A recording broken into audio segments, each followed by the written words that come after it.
जय हिंद दोस्तों, त्यागी trading tips में आपका स्वागत है। दोस्तों, इस वीडियो के अंदर हम बात करने वाले हैं एक ऐसी कंपनी के बारे में, क्या आने वाले टाइम में वो एंजल वन बन सकती है।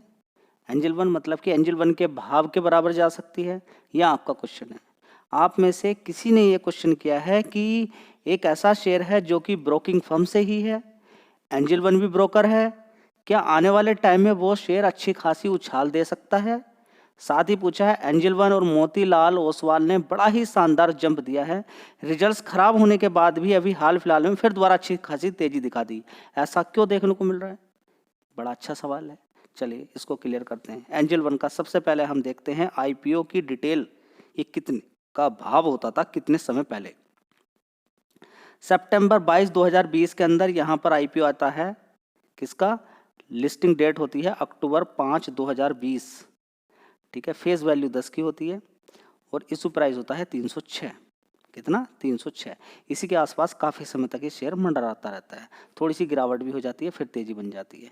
आज की डेट में अगर आप चार्ट देखेंगे तो गूगल पे आपको दिख भी नहीं पाएगा अगर आप देखने की कोशिश करेंगे, ठीक है। तो क्या समझ में आ रहा है आपको, 306 रुपये का भाव था। अगर मैं आपसे पूछूं कि करंट भाव क्या है एंजल वन का या हाई कितना मारा है, तो क्या आप बता पाएंगे। चलिए डिटेल में एक पॉइंट में आपको समझाता हूँ। तब घूम जाता है शेयर अपने हाई पर हो, पिछले 4-5 साल के अकॉर्डिंग 2020 के अंदर 330 रुपये का शेयर होता है, 350 रुपये का शेयर होता है। आज की डेट में देखें तो 3000 रुपये के आसपास, रिजल्ट उतने अच्छे नहीं आए। ऐसा क्यों हो रहा है, ऐसा क्यों हो रहा है, बड़ा ही सवाल है। कभी आप सुनते होंगे कि इजराइल हमास की लड़ाई चल रही है, इंडिया पाकिस्तान की लड़ाई चल रही है, क्या करें ऐसे टाइम पे, तो सब कुछ बर्बाद हो जाएगा। देखिए, जब सब कुछ बर्बाद वाली बात आती है तो आपको एक चीज़ दिमाग में डालनी चाहिए। जी, कौन सी चीज़, कि स्टॉक मार्केट के अंदर शेयर को भगाने के लिए पैसे की जरूरत पड़ती है। जी, रशिया यूक्रेन की नहीं जी, न्यूज़ ये अच्छी बात है जी। अभी जो चौथे नंबर की इकोनॉमी बन चुकी है इंडिया, उसका कोई योगदान नहीं है, बिल्कुल योगदान है, क्यों नहीं योगदान है, अच्छी बात है, विदेशी पैसा आएगा, ठीक है। अमेरिका इस समय नंबर 1 पर है, क्या वहाँ पर कोई बैंक बर्बाद नहीं हुआ है, हुआ है जी। ये लॉजिक समझ में नहीं आ रहा हमारा, हमें आप समझाने की कोशिश क्या कर रहे हैं। मतलब अमेरिका की इकोनॉमी तो इतनी नंबर 1 पे चल रही है, ठीक है, लेकिन वहाँ पर तो इतने सारे बैंक बर्बाद हो गए हैं, इतने सारे शेयर्स भी गिर रहे हैं, तो क्या चीज़ देखें हम, कंपनी जी। कंपनी के रिजल्ट्स देखते हैं तो कंपनी के रिजल्ट्स खराब होने के बाद ही भाग जाता है। देखिए, सबसे पहले आपको देखना होता है बिजनेस, बिजनेस के अंदर दम है क्या नहीं है। देखिए, आज तेजी है, गिरावट के लिए तो सिर्फ 15 दिन, 20 दिन, 1 महीना, 2 महीना चाहिए, बड़ी गिरावट हो जाती है, ठीक है। तो एंजल वन का बिजनेस आपको लगता है कि क्या डूबने वाला है, आपको लगता है ये तो ब्रोकर है, चलता रहेगा, लोग आएंगे, आज कुछ लोग बर्बाद होकर चले जाएंगे, कुछ आबाद होकर आ जाएंगे फिर दोबारा से, ठीक है। किसी एक ने पूछा, अगर लोग कॉल पुट के अंदर काम करना बंद कर दें तो क्या हमारी इकोनॉमी नंबर 1 हो जाएगी। मुझे तो लगता है हो जाएगी भाई, क्योंकि कॉल पुट में तो जो भी कोई खेलने के लिए आता है, कोई 50,000 रुपये गवा के जा रहा है, कोई 1 लाख, कोई 2 लाख, 3 लाख, 10 में से 9 लोग खत्म हो जाते हैं, न जाने कितना सारा पैसा चला जाता है। अगर वो पैसा इंडिया का इंडिया में ही रहेगा तो न जाने क्या चीज़ें हो सकती हैं, ठीक है। तो सारी बातें समझ में आपको आनी चाहिए। इस कंपनी का अगर रेवेन्यू वाइज बात करें तो सबसे ज़्यादा रेवेन्यू कहाँ से आता है, कॉल पुट से। क्या कॉल पुट का धंधा कोई इंसान लगातार खेल सकता है, बिल्कुल नहीं खेल सकता है। कॉल पुट के अंदर लगातार कोई काम कर ही नहीं सकता है जी। ऐसा क्यों नहीं कर सकता है, क्योंकि सबसे बड़ा रिस्क है वहाँ पर, इतना बड़ा रिस्क है कि आप समझ नहीं सकते, 10 में से 9 लोग खत्म हो जाते हैं। तो हम उसको छोड़िए, अभी सबसे पहले हम देखेंगे यहाँ पर। देखिए, उसको छोड़ना इसलिए ज़रूरी नहीं है कॉल पुट के बारे में, क्योंकि ब्रोकर जो होते हैं उनको कॉल पुट से अच्छा बेनिफिट बनता है और सबसे ज़्यादा रेवेन्यू कॉल पुट से ही निकल कर आता है, और कॉल पुट में आदमी टिकता नहीं है, बर्बाद हो जाता है। तो इनका भी बिजनेस स्टेबल नहीं है। जब इंसान ही नहीं रहेगा, वो खत्म होकर चला जाएगा, तो फिर ये कैसे टिकेंगे, समझ में बात आई, ठीक है। होता क्या है कि किसी ने एक ट्रेड मारी, 2-3 ट्रेड मार दी, उसको ब्रोकरेज तो देना था, चलिए 200-300 रुपये का ब्रोकरेज उसने दे दिया, ठीक है, मान के चले, लेकिन नुकसान तो उसने कितने का कर लिया, तो बड़ा नुकसान यहाँ पर देखने को मिल जाता है। तो बात आपको समझ में आ रही है कि एंजल वन हो या फिर मोतीलाल ओसवाल की अगर हम बात करें, या फिर बात करें किसी दूसरे ब्रोकर की जो भी यहाँ पर काम करवाते हैं, ठीक है, तो उनको सबसे ज़्यादा रेवेन्यू कहाँ से निकल कर आता है, कॉल पुट के कारण निकल कर आता है। ठीक है, ये पॉइंट आपका क्लियर हो गया। चलिए आगे हम यहाँ पर देखते हैं कि इस कंपनी का मार्केट कैप सबसे पहले देखेंगे। 26,000 करोड़ का मार्केट कैप है। कितना? 26,000 करोड़ का मार्केट कैप है।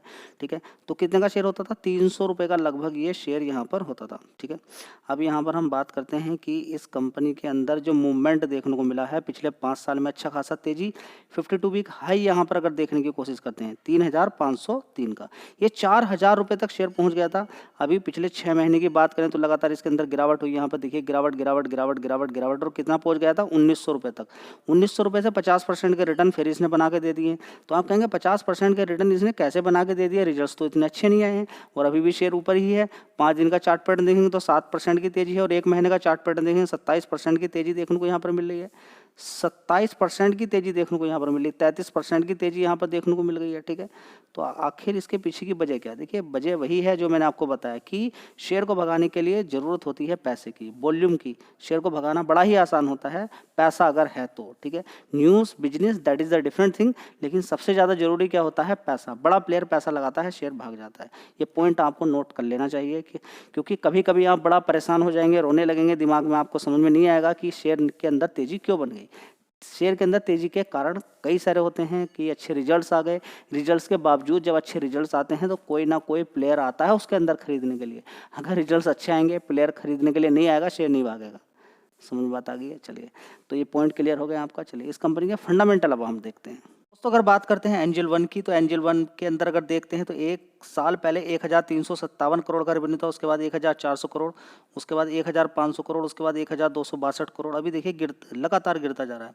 एंजल वन की परफॉर्मेंस यहाँ पर लगातार गिर रही है और शेयर के अंदर नीचे से 1,900 रुपये से 3,000 रुपये तक का जंप यहाँ पर देखने को मिल रहा है। ठीक है, अब यहाँ पर देखते हैं ऑपरेटिंग प्रॉफिट अगर देखने की कोशिश करते हैं तो 530 करोड़ का था, उसके बाद 470, 672 करोड़, 496 करोड़, अभी देखेंगे 343 करोड़ का। लगातार नीचे के साइड में गिरावट है।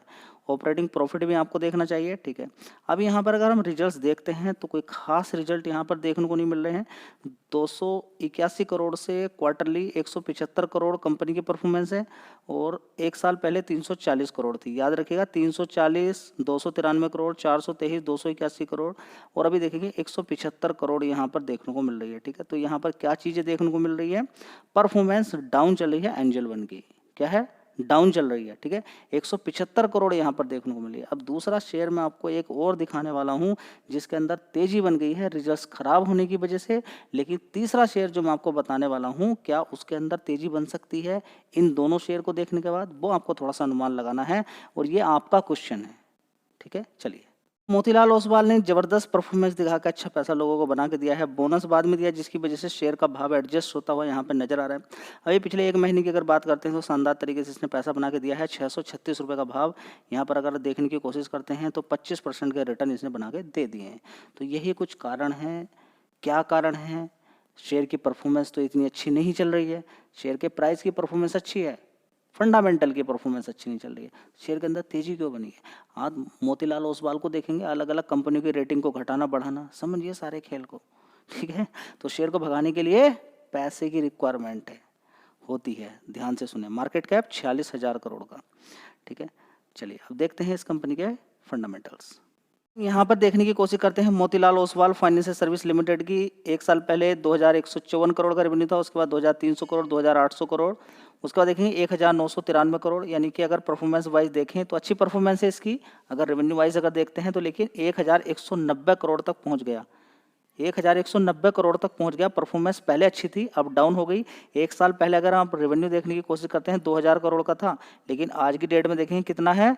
1,190 करोड़ का। तो शेयर के अंदर 25% की तेजी क्यों बनी? सब ध्यान से सुने। 1,000 करोड़ का ऑपरेटिंग प्रॉफिट, 1,000 करोड़ का कितना रह गया? 280 करोड़। ठीक है, और 1 साल पहले आप देखेंगे 1,200 करोड़ का था, कितना डिप गया। शेयर के अंदर आप देखेंगे नुकसान तक चला गया है। ठीक है, 63 करोड़ का नुकसान। शेयर क्यों भाग रहा है? परफॉर्मेंस। शेयर ब्रांड का, ब्रांड की बड़ी वैल्यू है। लोग सोचते हैं कि मोतीलाल ओसवाल है, कहीं जाने वाली नहीं है, गिरावट होगी फिर जम मार देगा आने वाले टाइम में, क्योंकि मार्केट कैप इतना ज़्यादा तो नहीं है कि नीचे लोग SIP ना कर सकें। ठीक है, और बड़ा प्लेयर आपको मालूम है कि घुमा सकता है शेयर को।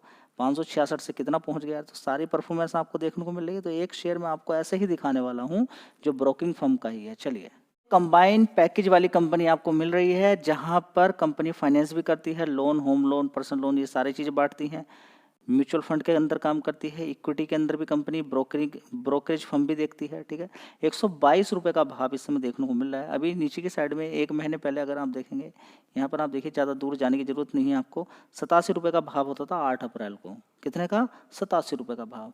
आज की डेट में देखिए 122 रुपये तक पहुँच चुका है। पहले भी शेयर ने अच्छा खासा जंप मारा और ये शेयर ने 168 रुपये मारा था। ठीक है, तो क्योंकि ये कंपनी भी अलग अलग कंपनियों की रेटिंग बढ़ाती घटाती है कि ये कंपनी के टारगेट इतने जाएंगे, इतने जाएंगे, तो अपना भी ध्यान रखेंगे ये कंपनियां। थोड़ा सा लॉजिकली बात कर रहा हूँ मैं, तो उस पर आपको ऐसा नहीं जाना है कि हाँ ये दूसरी कंपनियों की रेटिंग घटाती बढ़ाती हैं तो अपना भी तो थोड़ा सा देखेंगे। मार्केट कैप पहले देख लीजिए कितना है, 11,000 करोड़ का मार्केट कैप है, छोटी ही कंपनी है।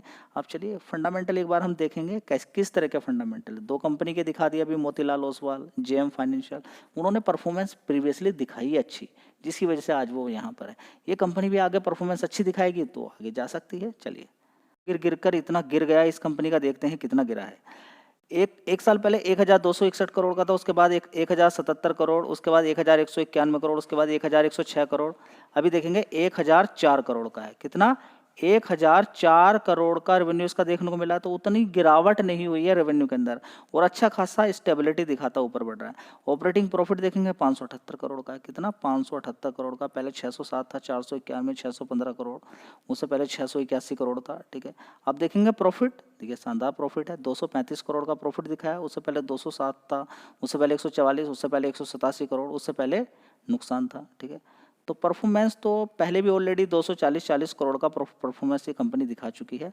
फिलहाल अभी पिछले 2-3 क्वार्टर की परफॉर्मेंस के अकॉर्डिंग देखें तो रिजल्ट्स अच्छे आए हैं। अब आगे देखते हैं क्या होता है।